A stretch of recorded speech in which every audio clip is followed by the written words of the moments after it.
여러분, 이준익 감독의 영화 황상벌을 보면 아주 기가 막힌 장면이 하나 나옵니다. 지금의 전라도죠. 당시 백제는. 그러니까 아마 뭐 그 백제 사람들은 전라도 말을 썼을 것 같은데, 충청도 쪽이나. 그 백제의 장수 계백, 여러분 들어보셨죠? 백제의 장수 계백이 이 백제의 패배가 너무도 분명한 신라와의 이 전투를 앞두고 자신의 아내와 세 자녀에게 적에게 포로로 잡힐 바에는 지금 사약을 먹고 미리 자결하라, 그렇게 말합니다. 살아서 치욕을 당하느니 명예롭게 죽어야지. 그거 마시고 먼저 가소.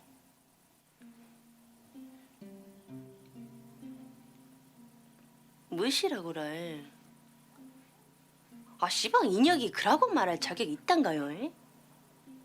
그러면 우들이 아이고 서방님, 아이고 아버지, 이 약삽을 처먹고 다 뒤져볼라요. 이럴 줄 아셨어. 애끼 인형만아. 길게 끌면 추해져. 깨끗하게 갑시다. 근게 시방 생떼 같은 내 새끼들한테 자진해서 다 뒤져버리라고라. 씨만 뿌려놓고 밤낮 칼싸마로 싸돌아댕기는 인간이 말이여. 인자 와갖고 무엇이 어쩌고 어쩌? 그거 마시고 죽을게요. 내 칼에 죽을게요. 나아가 시집 와갖고 이날 평생 악밖에 안 남은 년이여. 연병하고. 그라고 인간아, 네가 무엇을 해준겠냐? 무엇을? 응? 전쟁을 하든가 말든가, 나라가 처망해버리든가 말든가, 그것이 무엇인데 네가 내 새끼들을 죽여본다 살려본다 그래야. 누구 애비애미가 살았어. 누구 애비애미도 이라고 죽여볼라냐. 호랭이는 죽어서 꺼죽을 남기고 사람은 죽어서 이름을 남긴다고 하였다. 제발 깨끗하게 가장께. 무엇이 어쩌고 어쩌. 아가리는 삐뚤어졌어도 말은 똑바로 씹으려야지. 호랭이는 가죽 땜시 뒤지고 사람은 이름 땜시 뒤지는 거요, 인간아! 아주 이게 이준익 감독의 새로운 해석이지요. 보통 호랑이는 가죽을 남기고 사람을 이름을 남긴다고 했는데, 그 계백 아내가 말하기를 사람이 헛되이 죽는 것은 다 자기 이름을 알리려고 애쓰기 때문이다, 그렇게 말하고 있는 것입니다. 우리는 나이가 들면 들수록 사람들에게 내 존재, 내 이름을 알리고 싶어 합니다. 뭐 지금은 아직 젊었을 때 우리는 그것이 별로 중요하지 않는데, 이렇게 나이가 들면 들수록 좀 명예욕이 우리 자신을 이렇게 좀 이렇게 딱 이렇게 움켜쥐는 것을 우리는 이렇게 발견하게 됩니다. 내가 꼭 검색 순위에 이름이 오르는 유명한 사람은 아니더라도 우리는 주변의 사람들이 우리를 어느 정도 성공한 사람, 행복한 사람, 또 신실한 사람, 좋은 사람으로 알아주기를 이렇게 바랍니다. 그래서 우리는 페이스땡이나 인스땡 그램 같은 SNS에 그런 행복하고 뭔가 사람들에게 알리고 싶을 만한, 또는 자랑하고 싶을 만한 느낌이 나는 사진을 올리기를 좋아하지요. 그리고 그 사진이 실제 내 존재와 내 삶을 있는 그대로 담아내는 것이 대부분 아니더라도 조회수가 많아지고, 내가 올린 그 SNS에, 그리고 좋아요와 댓글이 많아지면 정말로 행복해집니다. 저도 우리 예만이 형제가 아주 수고스럽게 설교 동영상을 만들어서 유튜브에 올리지 않습니까? 그래서 매일 제 이름을 쳐서 들어가 봅니다. 그래봐야 조회수가 늘어난 건 아니다고 하던데, 그래도 조회수가 이렇게 100개가 넘어가고 200개가 넘어가면 행복해집니다. 예. 아, 뿌듯하다. 내 설교를 200명 이상이 듣고 있구나. 여러분, 최근에 모 방송사에서 새로운 드라마가 하나 방영됐는데 제목이 뭐냐면 행복 배틀입니다. 예. 아주 특이하죠. 무슨 말이냐면 더 행복해지는 사람이 이기는 세상이라는 것이죠. 그러니까 삶은 우리가 얼마나 행복해 보이는가, 주변 사람들에게 내가 얼마나 행복해 보이는가에 따라서 우리의 삶의 성패는 갈라진다. 그렇게 말하고 있는 것 같아요. 그런 점에서 우리는 우리 존재가 진짜 성공적인 사람, 행복한 사람, 괜찮은 사람이 되는 그것보다도 우리 존재가 실제로 그렇게 되는 것보다도 다른 사람들이 우리를 성공했구나, 행복해 보인다, 좋은 사람이라고 알아주는 것을 사실 더 좋아합니다. 우리 존재가 실제로 그런 존재가 되는 것보다 다른 사람들이 우리를 그렇게 여겨주는 것을 우리는 사실 더 좋아하는 사람들입니다.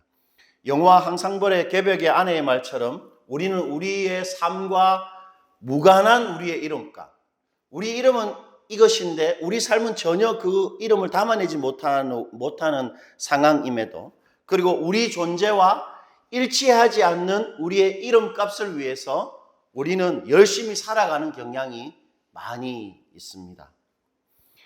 저는 대학교 다닐 때 IVF라는 그 선교단체에서 공동체 생활을 했는데 그때 좋은 선배들이 많았습니다.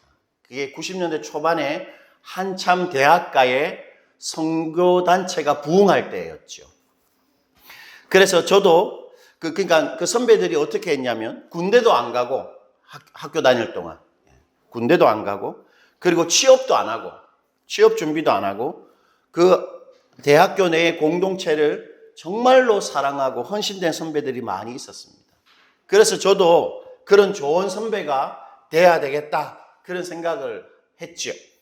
그런데 제가 공동체에서 제법 선배가 되었을 때 제 후배들은 저를 그렇게 존경하지 않는 것이었습니다. 저를 좋은 선배로 대하지 않는 것이었어요. 왜 그렇겠습니까, 여러분? 왜냐하면 내가 경험한 나의 좋은 선배들은 나를 위해서 자신의 삶을 헌신하고 나를 정말 아끼고 나를 사랑해 준 반면 나는 나의 후배들에게 좋은 선배가 되고 싶었을 뿐입니다. 좋은 선배.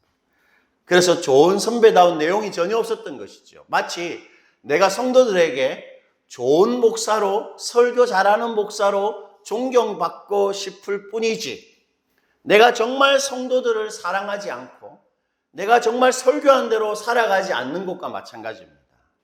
정말 성도들을 사랑하고 설교한 대로 살아가기는 힘이 들어요. 그러나 좋은 목사가 되려고 하는 그 의지와 노력은 하기가 쉬운 것이죠. 이처럼 우리는 좋은 존재가 되기 위해서 살지 않고 우리가 다른 사람들이 나를 어떻게 여기는 거라부터 우리 존재의 의미와 가치를 우리가 계속 찾고 살아간다면 우리는 결국 텅 비어 있는 나를 발견하게 될 것입니다. 아무 존재의 의미가 없는 나 자신. 그래서 20년을 살고 30년이 살아도 공허하고 비어 있는 내 인생을 발견하게 될지도 모릅니다. 그런데 오늘 예수님은 우리들에게 우리가 이미 눈부신 존재들이다, 그렇게 단언합니다. 우리가 이미 반짝반짝 빛나는 사람들이다. 예수님 그렇게 딱 말씀하시는데 바로 14절입니다. 여러분 14절 한번 주목해 보시겠어요? 예수님 이렇게 우리에게 말씀하십니다. 너희는 세상의 빛이라. 여러분 예수님은 우리가 이미 사람들에게 눈이 부신 존재, 세상에서 빛나는 사람들이다, 그렇게 말하고 있는 것입니다. 우리 예수님에게 우리가 그렇게 빛나는 존재라는 사실이 얼마나 분명한 사실이었던지 예수님은 우리 존재의 그 빛남이 마치 산 위에 있는 동네와 같다, 그렇게 빗대어 말씀하시는데 14절입니다. 우리 14절 한번 읽어보시겠습니다. 14절입니다. 너희는 세상의 빛이라. 산 위에 있는 동네가 숨겨지지 못할 것이요. 여러분 한 동네가, 어떤 동네가 산 뒤편에 있거나 또는 계곡 사이에 이렇게 동네가 이렇게 그 자리를 잡고 있다면 대부분 사람들은 그 동네가 있다는 사실조차 알 수 없을 것입니다. 그러나 만약 어떤 동네가 산 위에 있다면 그 동네는 어떻게 되겠습니까? 누구라도 그 동네를 볼 수 있는 것이죠. 그처럼 우리는 반드시 우리의 빛이 사람들에게 드러나고 나타날 수밖에 없는 존재들이라는 것입니다. 예수님 그렇게 말씀하시는 것이죠.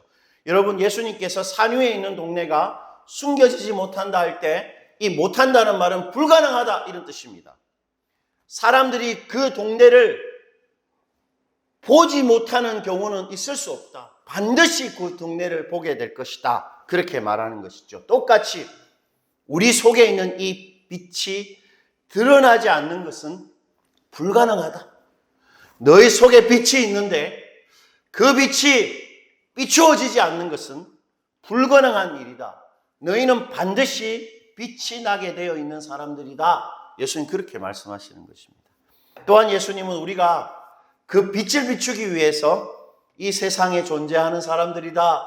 그렇게까지나 말씀하시는데 바로 15절입니다. 우리 15절도 한번 읽어보시겠습니다. 사람이 등불을 켜서 말 아래에 두지 아니하고 등경 위에 두나니 이러므로 집안 모든 사람에게 빛이 느니라. 여러분, 사람들이 등불을 등경 위에 이렇게 두는 이유가 뭡니까? 뭘까요? 왜 등불을 등경 위에 둡니까? 그 뭐 너무도 당연한 거니까 우리가 생각을 잘 안 하는데 그것은 등경 위에 둬야 그 방에 있는 모든 사람들에게 그 빛이 비추어지기 때문이죠. 똑같습니다. 하나님이 예수 믿자마자 우리를 천국 데려가면 제일 좋죠. 왜 그렇습니까, 여러분? 여러분, 저를 한번 보세요. 왜 예수 믿자마자 우리를 천국 데려가는 게 하나님 입장에서 제일 좋습니까?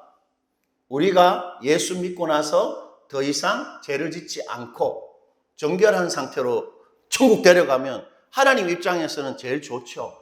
그런데 왜 우리 예수 믿고 하나님 바로 우리를 천국 데려가지 않고 이 세상에 두셨겠습니까? 그것은 등경외에다가 등불을 놓는 것처럼 하나님이 세상 모든 사람들에게 우리 안에 있는 빛을 비추라 하고 우리를 이 땅에 살게 하시는 것입니다. 바로 예수님 그 말씀을 하고 있는 것입니다. 우리가 예수님 믿고 이 땅을 사는 우리의 존재 이유는 바로 우리 안에 있는 그 빛을 세상 사람들에게 비추기 위함이다. 우리 주님께서 그렇게 말씀하고 있는 것입니다. 우리는 예수 믿고 나서 대학 가는 이유, 그리고 직장 생활하는 이유, 취업을 하는 것, 그리고 결혼하는 것은 정말로 우리 속에 있는 빛을 비추기 위함입니다. 등경 위에 등불을 놓는 것처럼 하나님이 예수 믿은 우리를 이 세상에 딱 두신 이유는 우리가 무엇하든 빛을 비추게 하기 위함이다. 우리 주님께서 그렇게 말합니다. 우리는 반드시 빛이 날 수밖에 없는 존재들이고 우리는 우리의 그 빛남을 위해 하루하루를 살아가는 자들이다. 오늘 예수님 그렇게 말씀하시죠. 그렇다면 예수님께서 우리 존재됨에 대해 우리가 그렇게 빛날 수밖에 없다라는 사실에 대해 그렇게까지나 강하게 확신하시는 이유가 뭡니까? 어떻게 그런 확신을 가질 수 있죠? 너희는 반드시 빛난다. 그리고 너희는 그 빛을 비추기 위해서 살아간다. 어떻게 그렇게 강하게 우리 주님께서 확신하십니까?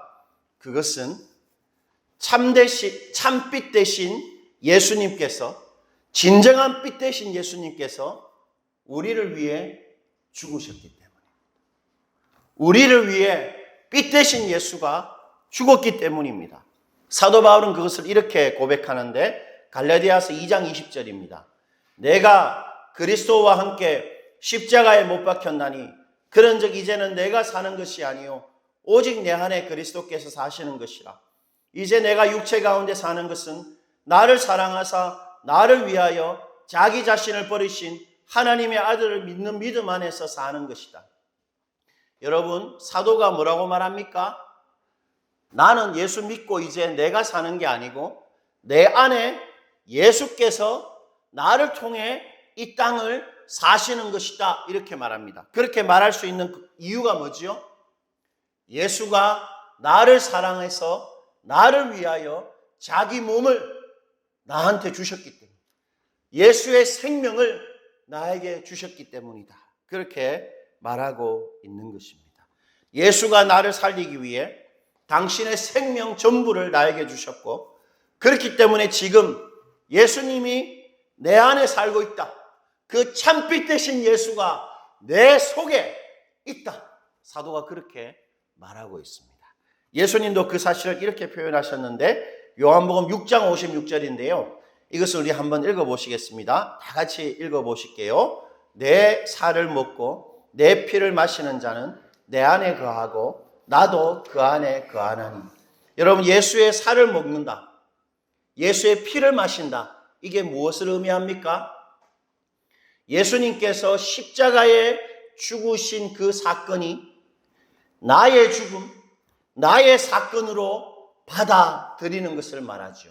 그 십자가를 믿는 모든 사람 속에 예수님이 거하시고 우리도 예수님 안에 거합니다.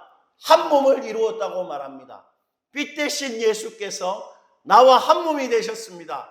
그러므로 나는 빛이 날 수밖에 없는 것입니다.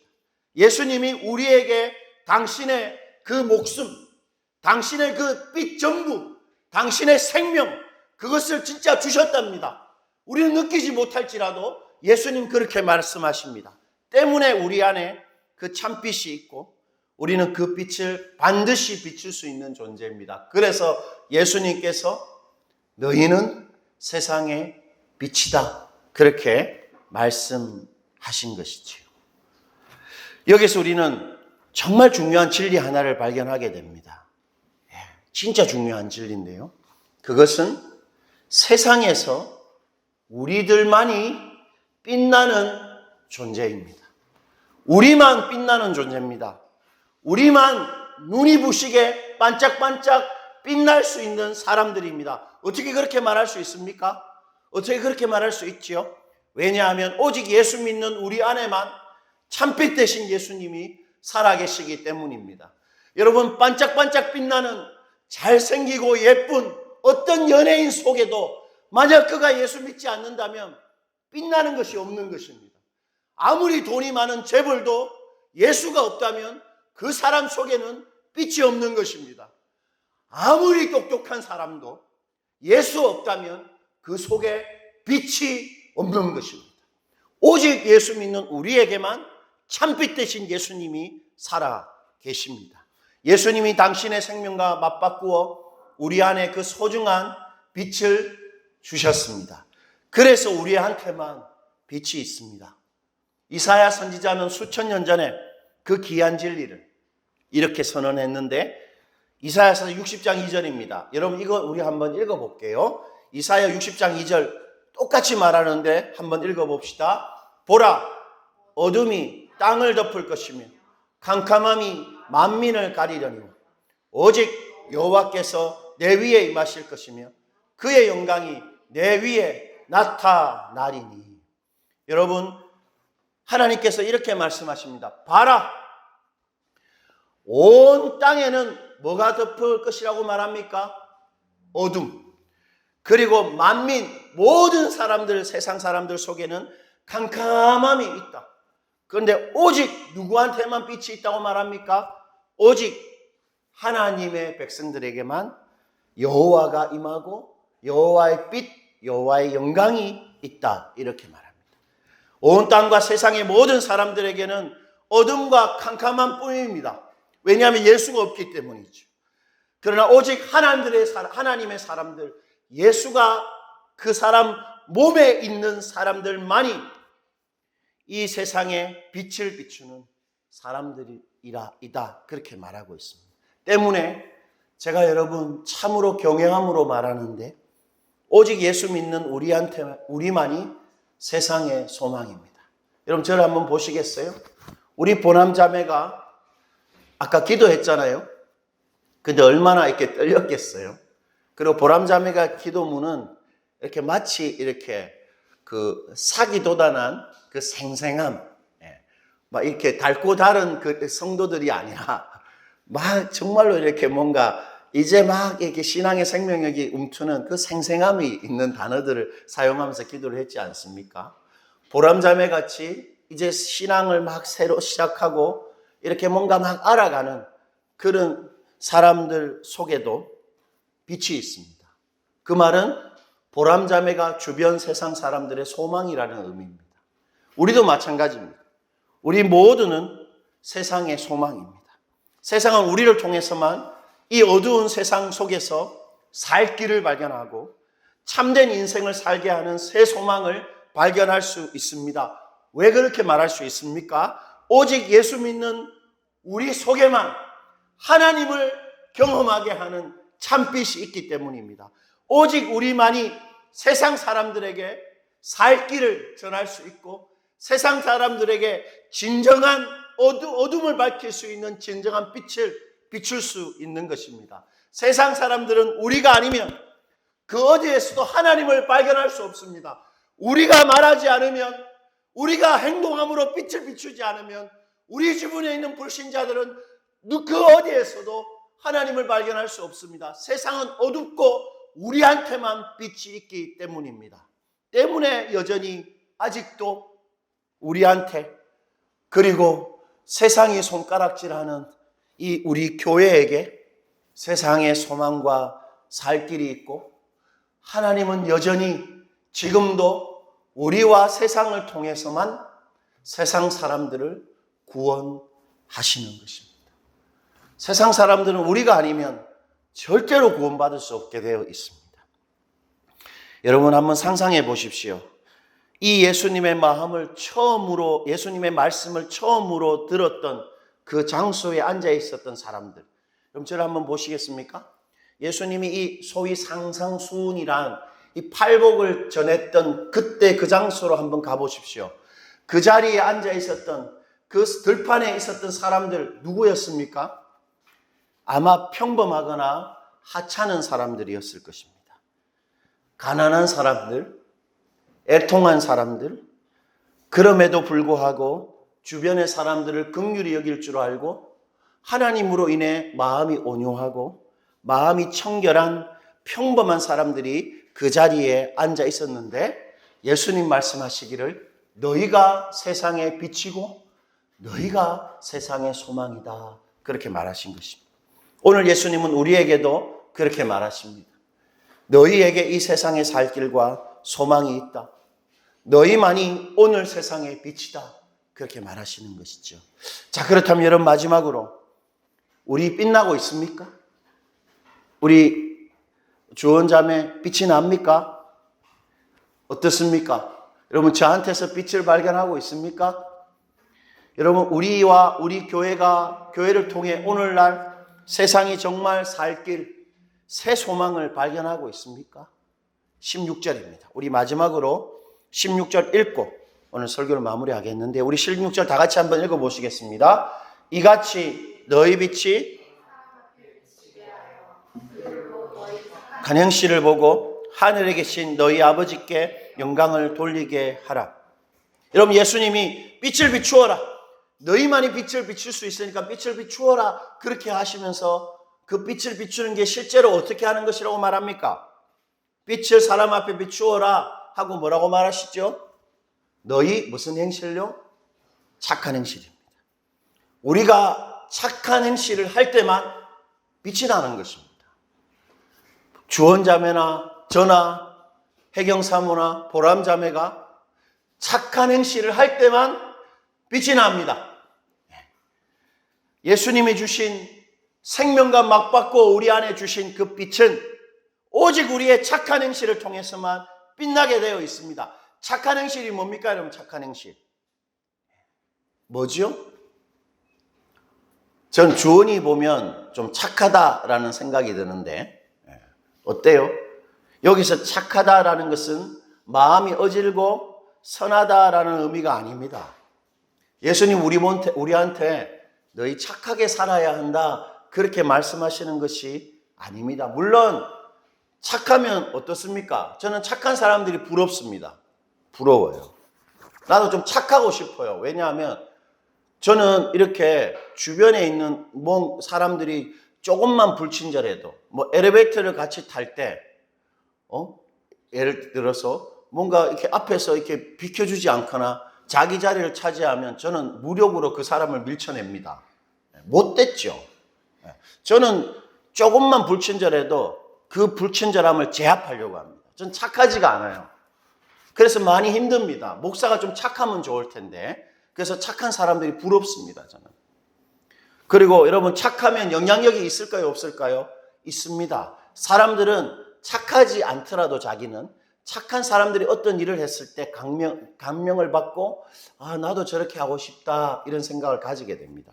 그러나 오늘 예수님께서 착한 행실이라고 했을 때 그것은 착하게 살아야 한다 그 말이 아닙니다.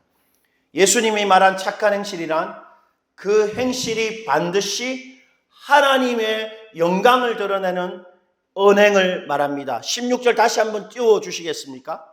예수님께서 이렇게 말하시죠. 너희 빛이 사람 앞에 비치게 하여 그들로 너희 착한 행실을 보고, 결국 사람들은 뭘 보게 됩니까? 우리의 착한 행실을 보고 사람들이 보게 되는 게 뭐지요? 하나님의 영광입니다. 그냥 착한 게 아닙니다.